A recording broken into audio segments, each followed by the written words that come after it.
Hola, ¿qué tal? Mi nombre es Pablo y puedes encontrarme por las redes como @piquekatn. Hoy traigo para ti un nuevo video en mi canal en donde introduciremos los conceptos más básicos necesarios para comprender la cinemática.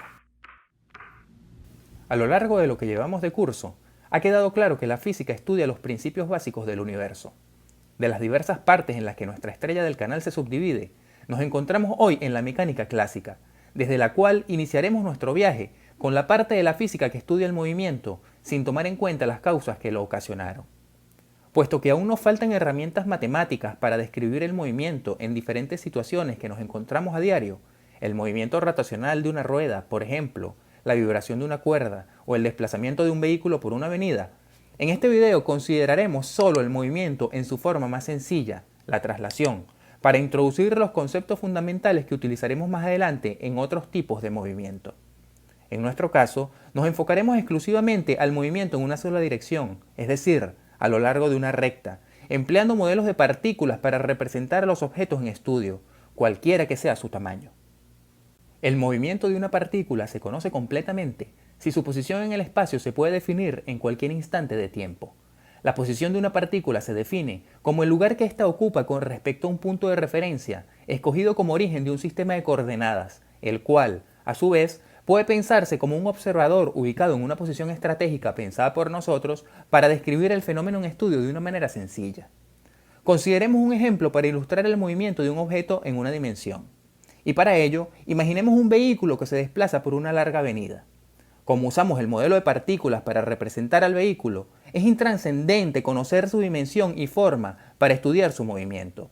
Simplemente lo representamos como un punto que podemos ubicar en cualquier parte del vehículo, bien sea en su centro de masa, la manija o el extremo delantero del capó. El punto solamente puede moverse hacia adelante y hacia atrás, derecha, izquierda, según se muestra en la figura.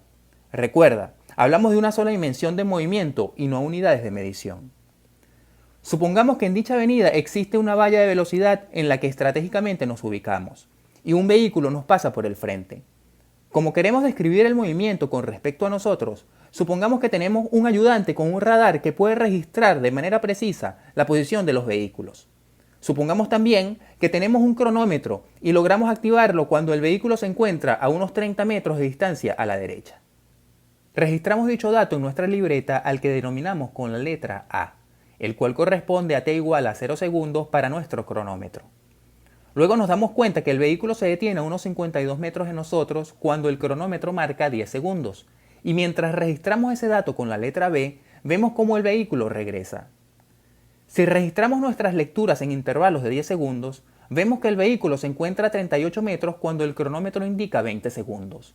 Luego a los 30 segundos pasa por enfrente de nosotros con dirección hacia la izquierda, ubicándose en el valor menos 37 metros de nuestra recta a los 40 segundos, y en menos 53 metros a los 50 segundos, punto en el que se ha detenido definitivamente.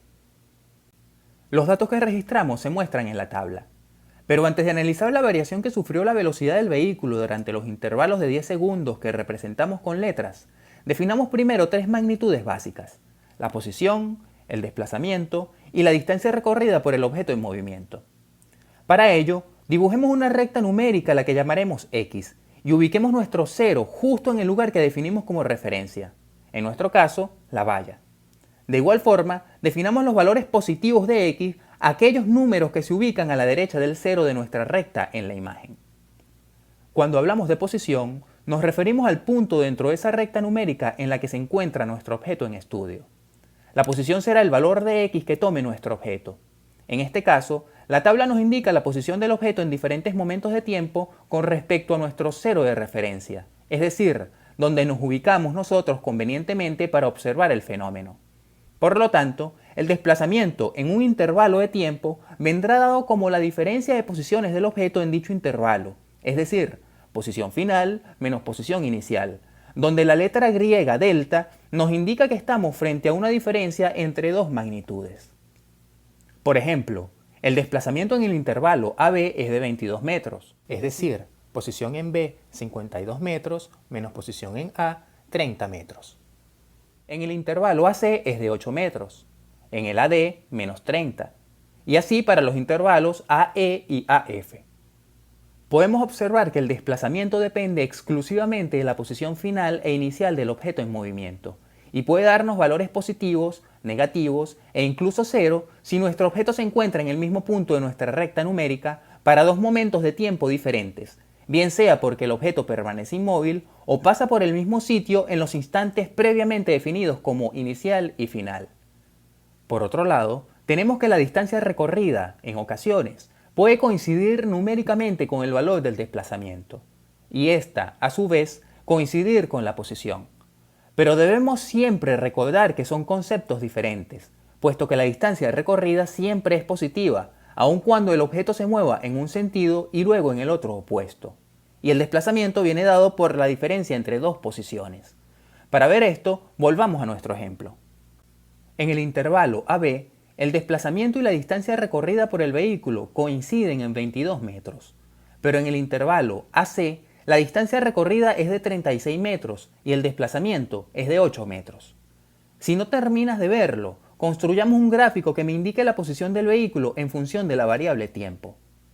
Dado que con nuestro radar solo medimos las posiciones específicas en los puntos que denominamos de la A a la F, supongamos que la curva varía suavemente entre intervalos y no se presentan ningún tipo de picos. Podemos ver que el desplazamiento es positivo mientras la posición final es mayor que la inicial, y negativo en caso contrario. En el intervalo AB, el desplazamiento es positivo, mientras que en BC, CD, DE y EF los desplazamientos son negativos.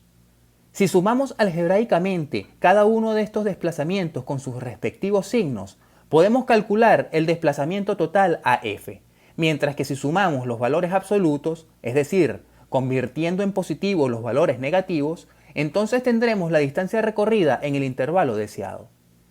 De esta forma, vemos que posición, desplazamiento y distancia recorrida no son conceptos equivalentes, aun cuando, en ocasiones, puedan dar los mismos valores. Por lo tanto, manéjalos con cuidado.